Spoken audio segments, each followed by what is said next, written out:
থেকে mentally physically prepare থাকতে হবে।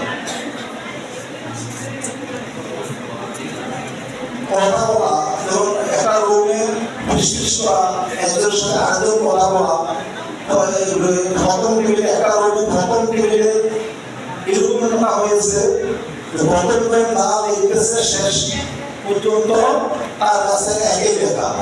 এই জাতীয় হলে পুরা রুমকে এক্সপ্লেন করে দিবে।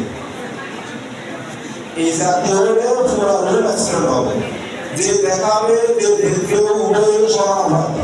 এবারের জন্য এরকম লেখালেখি বিশেষ শব্দ করা, এটা এক্সপ্লেন হিসাবে বহিষ্কার হিসাবে গণ্য করা হলো, এটাকে আইন করা হলো।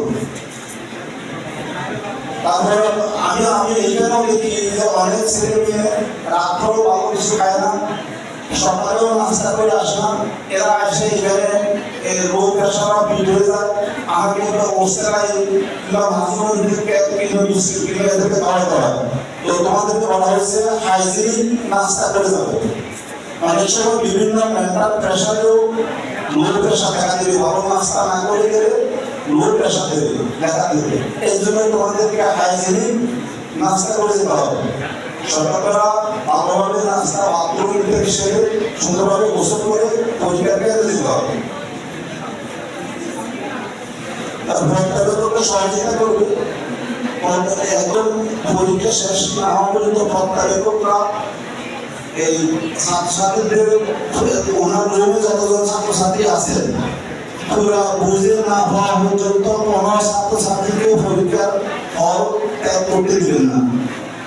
এরকম অনেকবার গত বছর অনেক সমস্যা হয়েছে, এসএসসি পরীক্ষাতে সমস্যা হয়েছে যে একটা বা দুইটা খাতা পায়নি, যে কোনো পরীক্ষার্থী টাকাগুলি বাড়িতে নিয়ে চলে গেছে।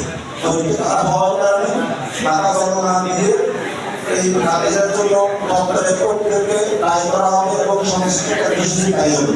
এই জন্য আমাদের এই সমস্ত শিক্ষকরা ভক্তের দায়িত্ব পালন করবেন। আপনি আমার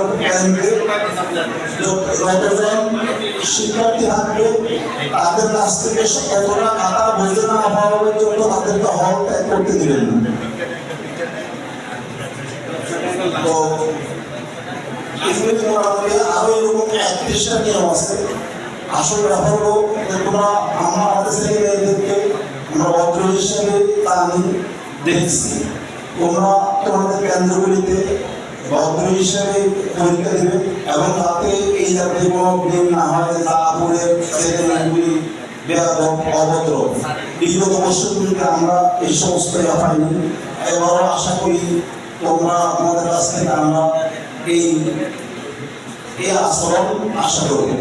তোমরা যদি খুশি হবে যে যারা 2022 সালে এবং 2024 সালে আমাদের এখান থেকে 22 সালে এসএসসি পরীক্ষা দিয়েছে, অন্য জায়গায় এইচএসসি পরীক্ষা দিয়েছে এবং 2024 সালে আমাদের এখানে যারা এসএসসি পরীক্ষা দিয়েছে এখান থেকে কমপক্ষে 10 থেকে আমি হিসাব করেছি 10 থেকে 12 জন ছেলে মেয়ে মেডিকেল ইঞ্জিনিয়ার এবং পাবলিক বিশ্ববিদ্যালয়ে চান্স পেয়েছে।